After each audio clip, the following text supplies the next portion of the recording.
La Bible, c'est vrai, c'est un livre religieux, mais attention, c'est aussi le best-seller de tous les temps. Je ne sais pas si vous savez que la Bible, c'est le livre le plus vendu de tous les temps. C'est le livre le plus largement répandu, mais aussi le plus lu. Qui plus est, c'est le premier livre qui a été imprimé par l'allemand Gutenberg. Je crois que ça, c'est basique. En 1455, le tout premier livre imprimé, c'est la Bible. Et dans le monde occidental, même les personnes qui ne sont pas religieuses, qui ne sont pas chrétiennes, ils trouvent un peu aberrant de ne pas lire le livre le plus ancien qui existe, le livre le plus lu, le plus vendu, le livre qui est traduit en plus de 2300 langues. Il n'y a pas un livre qui a été traduit autant comme la Bible. Et on va essayer avec vous de comprendre un peu quels sont les éléments qui font que ce livre soit si particulier. Pourquoi ce livre attire tellement l'attention? La clé de tout, c'est l'inspiration. Si ce livre n'était pas inspiré, il n'aurait pas autant de succès. Et nous devons comprendre l'inspiration en soi, c'est quoi? D'emblée, le mot inspiration peut être pris dans un sens naturel d'abord. Quand on parle d'inspiration, on se dit, bon, c'est le fait d'inspirer l'air dans ses poumons et puis d'expirer. Ça, c'est un contexte purement physiologique. Mais l'inspiration de façon naturelle, c'est cette capacité de percevoir les choses, de recevoir les choses provenant de la nature qui nous environne, provenant de notre conscience, et même provenant de notre imaginaire. Vous comprendrez par la suite que l'inspiration et l'imagination marchent de pair. Quand on parle d'inspiration, eh bien, il y a un peu cette action-là de rêver, d'avoir une pensée créatrice. Surtout pour les artistes, quand on parle d'inspiration, on voit la créativité. Un artiste qui a de l'inspiration, au fait, il a une image mentale et il crée quelque chose d'abord dans sa pensée. Ensuite, il prend son instrument, pinceau, burin, s'il fait un peu de sculpture, pour coucher maintenant, matérialiser ce qu'il a conçu dans sa pensée. Donc, il y a dans l'inspiration d'abord cet aspect de créativité qui est important à comprendre. Donc, vous ne pouvez pas créer un livre, s'il faut dire ça comme ça, sans que vous ne puissiez commencer par une inspiration. Et il y a une inspiration aussi qui est tout à fait surnaturelle et qui est considérée même parfois comme mystique. Dans la Bible, par exemple, quand on dit que toute écriture est inspirée de Dieu, eh bien, il y a tout un panel de choses qu'on peut dire sur cette forme d'inspiration. C'est une inspiration qui est surnaturelle. Le mot qui est utilisé là-bas, c'est un peu l'idée des bateaux à voile, vous voyez, et il y a un vent qui frappe les voiles et fait avancer le bateau. C'est ça l'idée de l'inspiration dans le contexte biblique. Donc c'est comme un vent qui vient de l'extérieur, mais qui vous pousse de l'avant, qui vous pousse à faire quelque chose. C'est comme ça que dans un autre texte de la Bible, on dit c'est poussé par le Saint-Esprit que les hommes ont parlé de la part de Dieu. Au fait, l'inspiration vient souvent comme ça. C'est comme une poussée. Ça se passe dans votre esprit, dans votre pensée. Vous vous sentez poussé à faire quelque chose, à écrire quelque chose, à exprimer quelque chose. Tout à l'heure, j'écoutais le coach Ali quand il expliquait un peu la démarche qu'il a amené à écrire ce livre sur le mariage. Vous sentez qu'il a senti en lui ce besoin-là, cette poussée-là. Et c'est très important pour un écrivain de détecter cette poussée. Parce que ça n'arrive pas tout le temps. L'inspiration, on ne la prévoit pas. Vous pouvez vous réveiller une nuit, vous pouvez être dans un taxi en train de suivre les informations et puis vous sentez une poussée qui vient. Vous sentez comme une pensée qui s'installe dans votre esprit et qui persiste. Et ça vous pousse à chercher à écrire quelque chose, à exprimer quelque chose. Si vous ratez de capter ça, c'est peut-être un livre que vous venez de manquer. Et ce qui est bizarre avec l'inspiration, c'est que si vous ne captez pas cette fréquence-là, quelqu'un d'autre pourra la capter. Parce que c'est comme si c'était des fréquences qui circulaient et que celui qui est le plus sensible peut capter ça. C'est pourquoi vous remarquerez, si vous n'écrivez pas rapidement un livre par rapport à une inspiration qui vous est venue, vous serez surpris qu'un mois, 2 mois, une année après, quelqu'un d'autre publie un livre qui a le même titre que le vôtre. Ou alors il publie un livre qui a la même pensée. Et vous vous dites, ah, mais il a pris mon truc. Il n'a pas pris votre truc. Vous n'avez pas capté le moment M où l'inspiration est venue. Eh bien, quelqu'un d'autre l'a capté. Voilà pourquoi il y a un peu comme un aspect surnaturel, comme un aspect mystique. Je ne voudrais pas trop insister sur le terme mystique parce que ça risque d'en effrayer plus d'un. Mais la démarche de l'écriture passe aussi par ce mystère de l'inspiration. L'inspiration n'est pas une transe. Ça, c'est important que je souligne ça. Ce n'est pas une transe. Vous savez, dans certains mouvements spirituels, parfois même ésotériques, il y a des gens qui écrivent étant en transe. Vous voyez, il entre dans un état second et il a un bout de papier devant lui et il se met à griffonner ou à écrire. Et au finish, on essaye de discerner un peu ce qu'il a écrit. Ils disent, bon, c'est un message qui vient des esprits, entre guillemets. Mais l'écriture d'un livre ne passe pas par la transe. Si vous commencez à procéder par la transe pour écrire un livre, vous risquez d'avoir des grabouillis, des papiers, et ça risque de ne pas vraiment convaincre vos lecteurs. Et même quand on dit que la Bible est inspirée, ces gens-là n'étaient pas en train de rêver, genre il entre en transe, et puis non. Vous verrez, je me permettrai de lire avec vous un texte qui vous fera comprendre comment l'inspiration s'est passée. Au fait, c'était une démarche tout à fait humaine.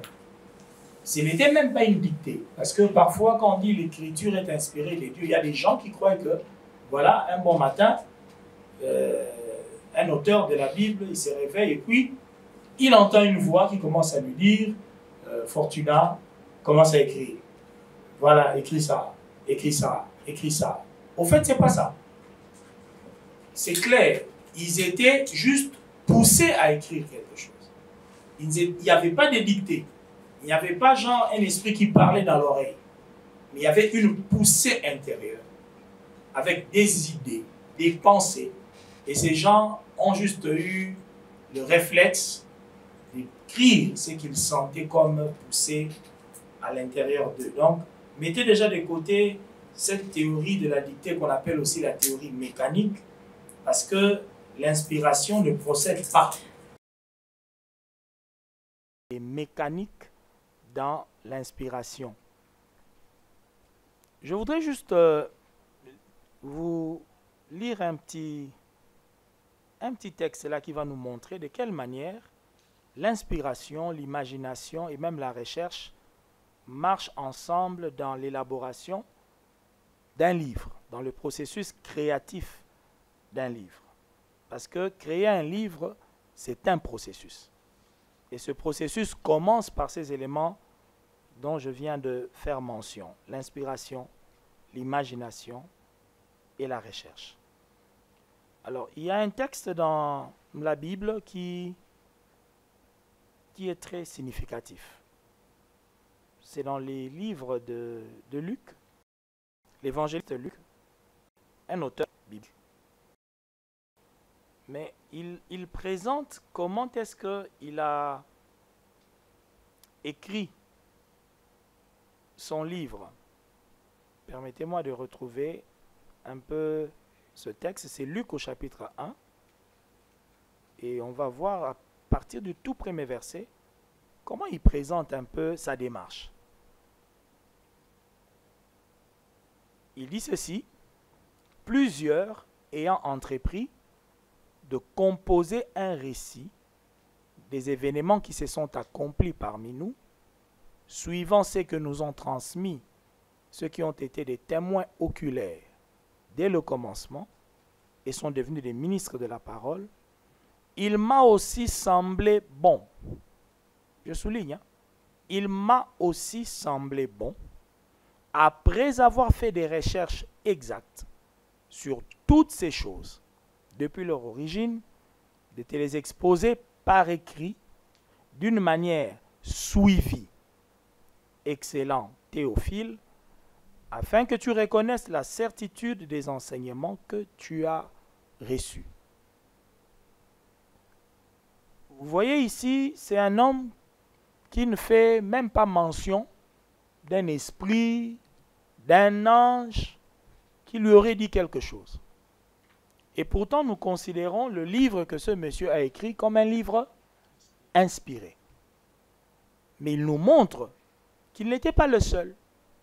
Plusieurs personnes ont entrepris d'écrire, de composer des récits. Vous voyez qu'il parle d'une composition. Et quand on parle de composition, nous allons un peu du côté de la musique, de l'art. Pour composer, par exemple, une chanson, le musicien vous dira, bon, c'est l'inspiration. Il sent comme une mélodie, un rythme qui commence à taper dans sa tête. Et puis, il capte ça et il essaye maintenant de coucher cela. Et le livre suit le même processus. Et vous verrez avec moi que dans l'inspiration, il y a beaucoup d'ingrédients qu'il faut prendre en compte. Qu'est-ce que j'entends par ingrédients? Dans la Bible, par exemple, parce que je vais un peu puiser de la Bible des principes d'inspiration, d'imagination et autres qui nous aideront tous un peu à comprendre qu'est-ce que nous pouvons faire. Premièrement, vous remarquerez que tous les grands hommes de la Bible étaient des écrivains, des auteurs, presque tous. Les Moïse, les Samuel, les Esther, même Esther, hein, mesdames. Elle a un livre, son nom est dans la Bible. Et c'était une reine. Mais une reine qui a eu quand même l'initiative d'écrire. C'est vrai, en théologie, on dit, bon, elle n'a pas écrit, peut-être que c'est quelqu'un d'autre qui a écrit, mais dans son livre, vous trouvez qu'elle avait instruit qu'on écrive ses décisions, ses résolutions dans un livre. Mais dans la majorité de cas, vous verrez, ces gens-là n'ont pas écrit seulement de leur propre initiative. Et ça, j'aimerais que ceux peut-être qui sont croyants, qu'ils comprennent que c'est Dieu. Dieu disait, écris. Écris ça dans un livre. Écris ça dans un livre. Même quand vous lisez un peu le récit de Jérémie, Dieu lui dit, écris. Dans l'Apocalypse, là-bas, Jean voit quelque chose et puis on lui dit, c'est que tu vois, écris-le dans un livre. Je souligne ça. C'est que tu vois, écris-le dans un livre. Comme quoi, l'inspiration peut venir d'une simple observation. Un écrivain, c'est un observateur. Si vous ne prenez pas le temps d'observer ce qu'il y a autour de vous, ce qui se passe dans votre maison, dans l'église, au quartier, au pays, si vous n'observez pas, vous n'avez pas cette curiosité, eh bien, ce sera difficile pour vous d'écrire un livre. L'inspiration passe par l'observation. Deuxièmement, vous remarquerez que, toujours dans le domaine de l'inspiration, il y a des gens qui ont écrit tout simplement pour conserver le souvenir de certaines informations. Vous verrez que quand Dieu, par exemple, dit à Moïse, écrit dans le livre, il dit pour que le souvenir s'en conserve. Le souvenir. Et quelque part, même dans la Bible, il semble que Dieu lui-même a un livre de souvenirs. Je crois que le pasteur est là, il connaît un peu de quoi il s'agit. Dieu, bon, il est omniscient, mais il se donne quand même la peine d'avoir un livre, des souvenirs. On pourrait appeler ça des mémoires. L'inspiration pour écrire un livre peut venir de vos souvenirs. Un écrivain, c'est quelqu'un qui doit avoir de la mémoire. C'est quelqu'un qui, de temps en temps, il remonte le temps, il remonte dans sa mémoire et il essaye de voir quelles sont les choses qui ont le plus marqué son passé, marqué sa vie. Au fait, c'est pour cela qu'un écrivain parfois a besoin de solitude. Parce qu'il doit faire un voyage introspectif, un voyage en lui-même. Il rentre dans son passé. Il fait un retour, mais c'est pour pouvoir déceler des moments importants, des moments qu'il peut rentabiliser en termes d'écriture. Il peut rapporter ça aux autres en termes d'écriture. Et moi, j'ai toujours été choqué de voir combien Dieu aime les livres. Au ciel, il y a beaucoup de livres. On dit il y a un livre de vie, il y a un livre de vérité, il y a un livre de souvenirs, et il y a même un livre qui porte le nom de chacun de nous au ciel. Il y a un livre qui porte le nom de Papa Jim, et voilà. Moi, je me dis, bon, si Dieu se dérange d'écrire un livre sur moi, pourquoi est-ce que je n'écrirai pas moi-même un livre sur moi? S'il y a quelqu'un qui se connaît un peu mieux, c'est moi. Et là, je voudrais déjà vous montrer peut-être la nécessité de commencer par une autobiographie. Par exemple, avant même de chercher à étudier d'autres sujets, à aller un peu plus loin dans l'écriture, rapportez un peu votre histoire. C'est un exercice d'écriture très simple. Racontez-nous votre histoire. Si vous devriez raconter votre histoire, quel est l'événement clé que vous prendrez en premier lieu? Et j'ai beaucoup aimé ce que le coach Ali a dit ici. Si quelqu'un voudrait raconter son histoire de manière mécanique, il commencerait à dire « Je m'appelle Daniel Patrick Yeli, je suis né à Kinshasa ». Si vous faites ça, vous êtes en train de faire un rapport ou alors d'écrire un PV, si vous êtes OPJ, mais dans la littérature ou dans le domaine du livre, de l'écriture, vous n'êtes pas obligé de commencer par votre naissance. Vous pouvez choisir un événement clé de votre vie et vous prenez ça comme axe autour duquel toute l'histoire de votre vie va tourner. Admettons que vous avez loupé la mort. Vous avez échappé à un accident mortel. Si vous commencez votre livre en présentant cet événement, vous êtes presque sûr d'accrocher les lecteurs. Parce que les gens vont se dire, tiens, ce monsieur que nous voyons, il a connu une situation aussi grave. Comment il s'en est sorti? Au fait, le lecteur est intéressé, il veut en savoir plus. Donc vous mettez d'abord l'événement qui est fort, ça accroche votre lecteur. Ensuite, vous allez de temps en temps remonter dans le temps pour ajouter des informations. C'est comme cela que beaucoup de films actuellement d'ailleurs sont conçus. Si vous êtes un cinéphile, vous remarquerez que c'est comme ça. Parfois on commence un film au milieu des événements et puis on remonte dans le temps pour dire 10 ans avant. Et on vous explique maintenant l'origine. Et ça accroche un peu plus. Donc n'hésitez pas. Commencez à rédiger l'histoire de votre vie, mais faites-le de manière passionnante. Essayez de vous-même d'abord, c'est ça que j'appelle l'inspiration. Essayez de voir, je ne sais pas quel âge vous avez, mais dans l'histoire de votre vie, quels sont les points d'ancrage, les moments les plus importants qui vous ont marqué, qui ont laissé des traces. Ça peut être des moments heureux tout comme des moments douloureux. Parce qu'un livre n'est pas censé être toujours heureux. La douleur ou la souffrance attire plus que la joie. Regardez les informations. On ne donne jamais de bonnes nouvelles dans les informations. Vous avez déjà remarqué ça? Vous ne vous êtes jamais posé la question pourquoi les lignes éditoriales des journaux, des informations, des nouvelles, ils peuvent vous donner 80% des informations qui sont négatives et juste 20% des choses positives. Parce que ce qui est douloureux, la souffrance, ça accroche. Le malheur, ça attire. Ça émeut, ça touche les émotions. Et beaucoup de lecteurs, effectivement, préfèrent les livres qui touchent les émotions que qui touchent la raison. Voilà pourquoi, pour essayer de compléter une question que j'ai entendu le pasteur poser à M. Ali sur les récits scientifiques et créatifs, si vous avez besoin d'écrire un récit qui est scientifique, faites-le, mais de manière créative. Si vous le faites de manière créative, il y aura des ingrédients émotionnels qui vont entrer et qui rendront les récits vivants, et ça fera que vos lecteurs s'intéressent à votre récit, même si au fond, à la base, il y a un aspect scientifique.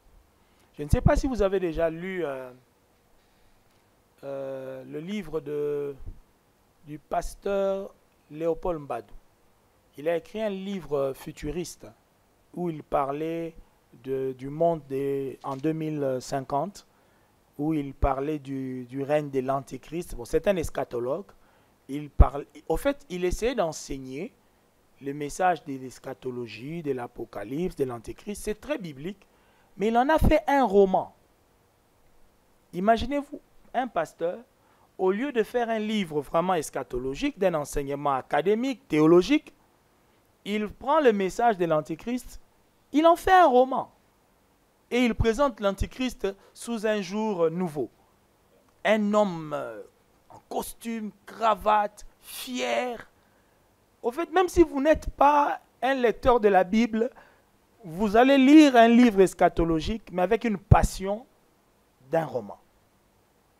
Et ça, c'est quelque chose de très intéressant que vous devriez maîtriser. Dans le domaine de l'imagination toujours et de l'inspiration, apprenez à mettre un accent sur vos relations. Quand je parle des relations, pourquoi? Parce que, au fait, la Bible, c'est un livre de relations. Vous le savez, n'est-ce pas? Quand on dit Ancienne Alliance, Nouvelle Alliance, la Bible, c'est un livre d'alliance. Et le mot alliance veut dire simplement une relation intime et profonde. Au fait, le thème central de la Bible, c'est les alliances entre Dieu et les hommes. C'est ça le thème central de la Bible. Si vous voulez que votre livre accroche, mettez toujours un accent sur les relations humaines. Parlez d'une relation particulière que vous avez eue avec un ami, avec une femme, avec un homme, avec vos parents, avec votre enfant, avec vos amis. Tout ce qui touche les relations humaines dans les livres, ça émeut, ça accroche, c'est intéressant. Les relations. Et des relations qui ne sont pas superficielles, mais des relations profondes dans lesquelles il se déroule, j'insiste, à la fois des bonnes choses, tout comme des mauvaises choses. Si un livre parle d'une trahison, c'est un aspect que personne n'ignore. Regardez un peu dans le récit de la vie de Jésus. Jésus a eu beaucoup d'expérience avec certains de ses disciples, hein, n'est-ce pas? Il y a Pierre qui a marché sur l'eau, il y a Jean, Jacques et l'autre qui sont allés à la montagne avec Jésus. Mais est-ce que vous savez que la trahison de Judas par un baiser, c'est un événement qui a plus de succès que tous les autres événements? Judas n'est pas un bon personnage, mais c'est devenu même un dicton de donner à quelqu'un un baiser de Judas. Pourquoi l'histoire de Judas semble beaucoup plus pertinente que l'histoire des autres apôtres? Parce qu'il y avait une relation de confiance qui a abouti par une trahison. Vous voyez? Alors, si vous voulez présenter un récit relationnel, tenez compte de ces aspects-là, d'une infidélité conjugale, d'une trahison, de quelque chose qui vous a laissé des traces dans les relations humaines. Exploitez ça. Ça peut être un élément accrocheur dans votre démarche d'écriture.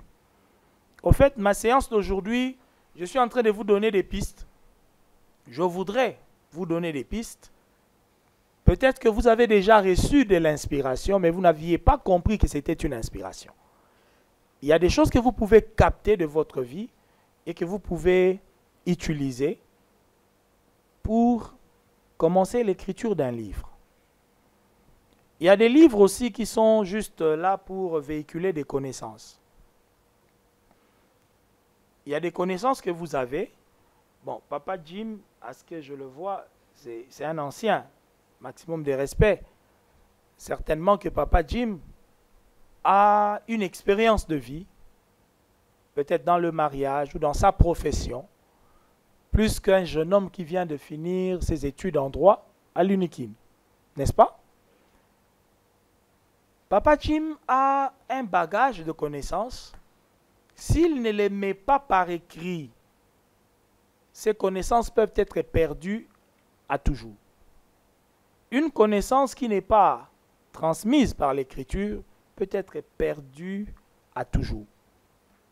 Donc, le livre sert aussi à immortaliser, à pérenniser des connaissances qu'on a acquises.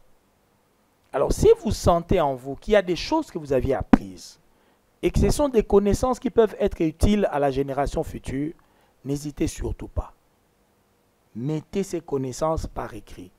Ali va vous montrer certainement que vous ne pouvez pas faire des livres juste d'un seul format. Vous pouvez avoir des livres sous forme de poèmes. Vous pouvez juste faire des nouvelles. Vous pouvez même des petits articles, tout simplement. Un article. Vous êtes déjà un écrivain si vous êtes capable d'écrire un article, tout simplement. Et un article, ça peut vous prendre 2 à 3 pages. Des papiers duplicateurs comme ça, 2 à 3 pages. C'est un article. Et cet article peut aborder juste une connaissance, quelque chose que vous avez appris de votre métier, appris de vos parents, appris dans la société, d'une expérience personnelle. Mais si vous sentez que c'est une connaissance importante, des choses que les autres doivent connaître, ne laissez pas passer cela. Vous voyez, Ali a dit, il écrit un livre, il veut montrer aux jeunes pourquoi c'est important de se marier jeune. Certainement que lui-même s'est marié jeune. Il a découvert l'avantage qu'il y avait à se marier jeune et il veut transmettre cette connaissance-là. Donc, la connaissance que vous avez est une source d'inspiration. C'est important de comprendre cela. Alors, il y a aussi une dimension de l'inspiration qui peut être un peu plus profonde dans le sens d'impacter les autres à distance. Et là, je vais un peu marteler sur l'intitulé même de la structure qui nous a invités ici. Livre inspiré. Je crois que la structure qui nous a invités n'a pas choisi ce nom en vain. C'est différent d'avoir entre ses mains un livre ordinaire et un livre inspiré. Bon, je vais partir de mon exemple, ça serait peut-être plus facile. J'ai écrit ce livre intitulé « Prospérer avec Dieu ». Je suis évangéliste par mon appel. Je ne prêche pas la... Croyez-moi, ce n'est pas mon message. J'ai une église qui a 10 ans et je n'avais encore jamais tenu un séminaire où on parlait de prospérité. En 2021, je sentais qu'il y avait des problèmes financiers à l'église. J'ai commencé à prier. Je dis, Seigneur, aide-nous. Nous voulons que l'église s'épanouisse aussi financièrement. Et tout ce que Dieu me demande de faire, d'écrire un livre. Dieu m'a dit, écris un livre. Alors, au début, j'ai trouvé ça absurde. Écrire un livre. Si je dois écrire un livre, moi, j'ai des sujets, des prédilections, des choses que je prêche. Je vais les gens à toucher des cœurs, à apporter un plus, et ça va certainement permettre à ce que vous soyez aimé, ou du moins reconnu par les gens qui sont dans votre domaine. Parce qu'un livre aussi doit tenir compte du domaine dans lequel il va pouvoir servir. Alors, je voudrais d'emblée vous donner un petit conseil. Parfois, lorsqu'on a une inspiration, vous n'avez que le 10% de ce que vous aurez à faire comme travail pour finalement avoir un livre. Un livre, au fait, c'est parfois 10% seulement d'inspiration. L'inspiration ne couvre pas la totalité du livre. L'inspiration, ça peut être juste 2 phrases, 3 phrases, une petite idée. Mais le livre, maintenant, ça sera 90% de transpiration. Et c'est là que la recherche aura sa place. 10% d'inspiration, mais peut-être 90% de transpiration. Et dans les 90% de transpiration, faites-vous aider. Faites-vous aider. Ne fermez pas la porte aux personnes qui peuvent vraiment vous coacher, vous aider, vous accompagner dans votre démarche d'écriture. Vous avez besoin d'un éditeur, vous avez besoin d'une maison d'écriture. Livre inspiré, moi, ils m'ont beaucoup aidé pour finalement avoir ce livre. Vous voyez? Même Dieu s'est fait aider, hein, vous savez. Il avait des choses à communiquer aux humains. L'auteur de la Bible, on dit toujours c'est Dieu, mais les écrivains, ce n'est pas Dieu qui a écrit. Vous êtes d'accord avec moi, n'est-ce pas? C'est des êtres humains qui ont écrit, mais les pensées sont les pensées des dieux. Même le pape, les encycliques de notre frère le pape, il n'écrit pas tout.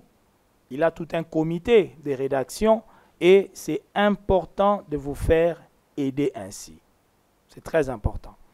Un autre conseil que je voudrais d'emblée vous donner, vous pouvez écrire un livre en plusieurs volumes. Ça veut dire vous n'avez pas besoin d'épuiser toute la matière dans un seul livre. Il y a peut-être une première pensée qui vous est venue. Vous avez capté cette pensée, cette inspiration. Écrivez cela. Si ça produit 20 pages ou 30 pages simplement, eh bien, imprimez, éditez et mettez volume 1. Si vous sentez qu'il y a un coulement d'idées qui va continuer, ne dites pas, bon, je ne publie pas maintenant. J'attends que je puisse continuer d'abord, continuer. Or, un livre, si vous gardez trop longtemps une inspiration, pendant 4 ans, 5 ans, finalement, la saveur de l'inspiration va se perdre. Et quand la saveur d'une inspiration est perdue, je connais des gens qui ont des manuscrits, des livres qu'ils ont écrits il y a 20 ans, 30 ans, qu'ils n'ont jamais publiés. Et la passion de publier même le livre est perdue parce qu'une inspiration doit être fraîche. Quand elle est fraîche, c'est en ce moment-là qu'il faut l'exploiter et publier. S'il y a d'autres pensées qui viennent, faites volume 2 ou encore faites une réédition. C'est autorisé. C'est important. Donc, ne vous dites pas que non, je n'ai que 12 pages ou 13 pages. Mais il y a des livres de 15 pages. Il y en a. Ne cherchez pas à tout prix que dans une première production de livres, que vous puissiez atteindre forcément 50 pages, 100 pages. Vous pouvez commencer petit et finir grand. Alors, dans le domaine toujours de l'inspiration et de l'imagination, vous pouvez aussi vous focaliser un peu dans le domaine de l'inspiration historique.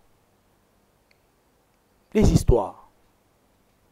Il y a un livre que j'ai lu, j'étais encore tout petit, puisque mon père avait toute une bibliothèque à la maison. C'est lui qui nous a donné un peu la culture de la lecture. Et je devais avoir encore 11 ou 12 ans. Mon nom à moi, c'est Yeli. C'est ça le nom de notre famille. Et je trouve dans la bibliothèque de mon père un livre intitulé « L'épopée de Yeli Impa ». Je dis, tiens, Yeli Impa, mais c'est le nom de mon grand frère. Mon grand frère s'appelle Yeli Impa. Au fait, il y a un monsieur, en 1954, qui a rédigé un livre, une épopée. Quand on parle d'une épopée, au fait, c'est un récit où on met en évidence un héros et on met beaucoup de commentaires, des piments pour montrer combien la personne était héroïque. Au fait, c'est un récit qui mélange des faits réels, mais augmentés. C'est une réalité augmentée. C'est ça une épopée.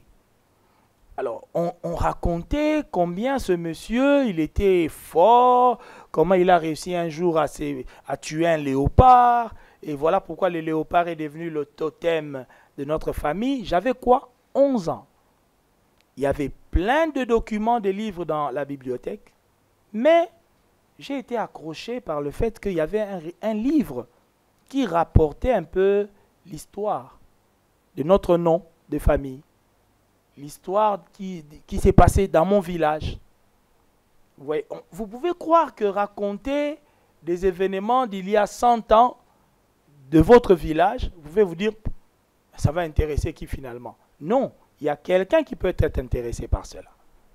Le principe dans l'écriture, c'est que il faut que votre thème ou l'intitulé de votre livre soit intéressant. On a souvent l'habitude de dire dans le domaine du livre que le titre doit être attrayant et le contenu doit être convaincant. Vous avez besoin d'un titre attrayant. C'est important. Et si vous êtes un peu curieux, bon, moi, dans ma tribu, le nom Iyeli, c'est un nom standard. Je crois que vous avez entendu parler d'un certain Iyeli Edi qui est député, il dit Iyeli, voilà. Chez nous, le nom Iyeli, c'est un peu comme le nom du chef.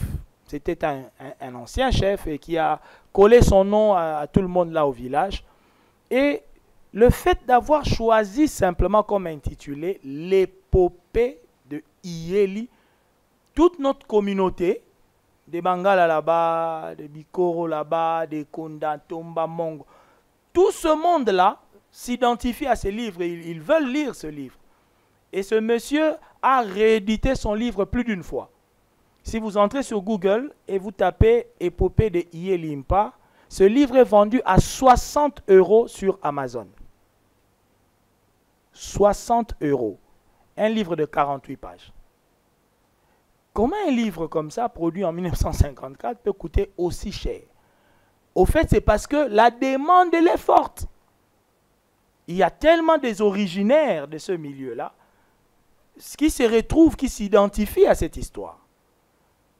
Pourquoi est-ce que notre frère, comment il s'appelle déjà, Zamenga, est devenu si célèbre? Un croco à Luozi. Mais dès qu'on parle de Luozi, il y a combien de gens de Luozi au Congo? C'est comme si tu te choisis déjà la part du lion. Il y a un public qui va certainement lire ce que tu es en train de publier. Parce que le titre déjà, il accroche. Maintenant, s'il y a un contenu qui est convaincant, vous ne manquerez pas de lecteurs. Donc, allez aussi dans le sens des histoires.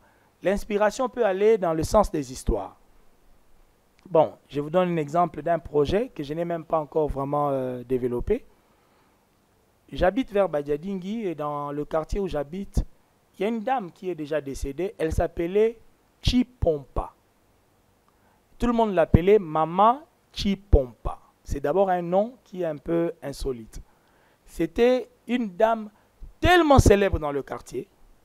Pourquoi? Parce que elle avait des réactions ou des attitudes un peu bizarres pendant les fêtes et tout. C'était une comique populaire du quartier. Alors, je me suis souvenu simplement que quand nous étions gamins, il y avait des petites bandes dessinées comme ça en noir et blanc. Par exemple, les histoires de Joe F. Vous connaissez Joe F? Quelqu'un connaît Joe F? Waouh! Il n'y a personne de ma génération ici ou quoi? Moi, j'ai 46 ans. Joe F. Waouh! Il y avait des petites bandes dessinées comme ça en noir et blanc. On vendait ça souvent à Victoire. On a graffé ça. Il y a l'autre qui s'intitulait comment déjà? Au fait, c'est des choses qui se vendaient. Aujourd'hui, on aurait vendu ça à 500 francs, à 1000 francs. Des petites histoires un peu comiques, un peu drôles, avec des personnages qui vous font rire, qui font un peu de bêtises. Et c'est un peu... Vous connaissez la petite série télévisée des enfants, Banaboul? La bande dessinée Banaboul. Voilà. C'était ce style-là d'écriture ou de dessin. Maintenant, à l'époque, comme il n'y avait pas vraiment le cinéma développé ou la bande dessinée n'était pas développée, la bande plutôt... les dessins animés n'étaient pas développés. Nous avions plus de bandes dessinées. Alors, ces gens-là se sont fait de l'argent avec ces petites bandes dessinées, de 5 à 10 pages. C'était comme ce que les filles faisaient à l'époque, les Masolo. Vous voyez, ils prenaient les récits des Masolo, là, ils en font des petites bandes dessinées et qu'on vendait dans la rue comme ça. 500 francs, 1000 francs. Mais vous allez trouver tous les jeunes de mon époque, tout le monde devait avoir ces bandes dessinées. Parce qu'il y avait des histoires rigolotes dans toutes ces bandes dessinées.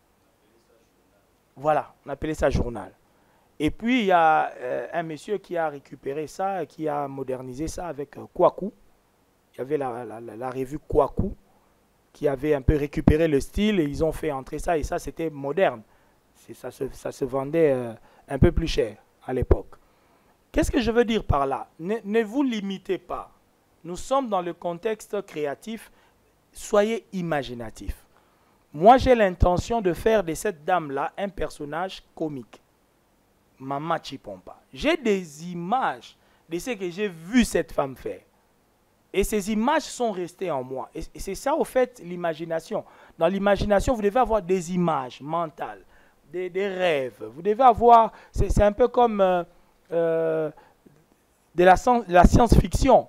Vous voyez, vous devez faire genre une projection dans votre esprit et vous dire comment je vais bien pouvoir raconter ça. Comment je peux rendre ça attrayant? Comment je peux faire pour que les gens s'intéressent à ce que moi j'ai là dans ma tête? Et c'est très important de développer donc l'écriture dans le contexte historique. Les histoires, les contes. Moi, je suis un garçon de la ville, mais parfois, vous entendez les gens du village vous dire des trucs impossibles.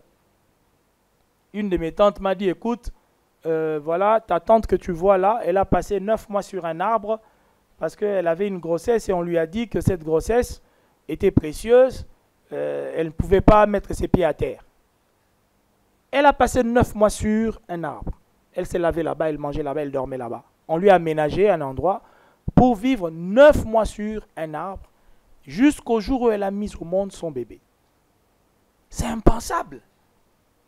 C'est impensable. Au fait, imaginez-vous maintenant que vous prenez, ça c'est, je dis les 10% de l'inspiration. Imaginez que c'est seulement ça, les 10% de l'inspiration. Et vous mettez un intitulé, un enfant né sur un arbre.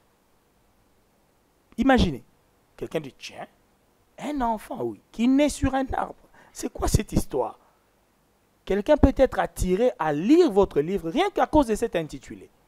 Mais non, ça part juste d'un conte de village. Maintenant, vous pouvez enrichir ce conte-là et aller dans l'irréel. Voyager dans vos pensées. Soyez inventifs, soyez créatifs. C'est pourquoi dans l'écriture, il faut parfois tomber en enfance. Devenir un enfant. Et Jésus l'a dit, hein, le royaume appartient à ceux qui vont recevoir cela comme un enfant. Dans l'écriture, tombez en enfance. Essayez de libérer votre pensée. Ne soyez pas prisonnier de votre rationalité. Parce qu'à notre âge ici, on est prisonnier de la raison. On veut les choses qui sont rationnelles. Mais dans l'écriture, il faut parfois se laisser aller. Laissez-vous aller dans l'irrationnel. Perdez-vous un peu dans les pensées. Ça va vous aider à être beaucoup plus créatif. Alors, toujours dans le domaine de l'inspiration, ayez l'habitude d'enregistrer parfois vos discours, d'enregistrer vos pensées en audio, dans l'idée d'en faire des écrits plus tard. Vous êtes pasteur, prédicateur, vous êtes orateur, enregistrez le plus souvent vos audios. Même si vous n'êtes pas un orateur, ayez toujours l'habitude d'avoir genre un magnétophone à côté de vous.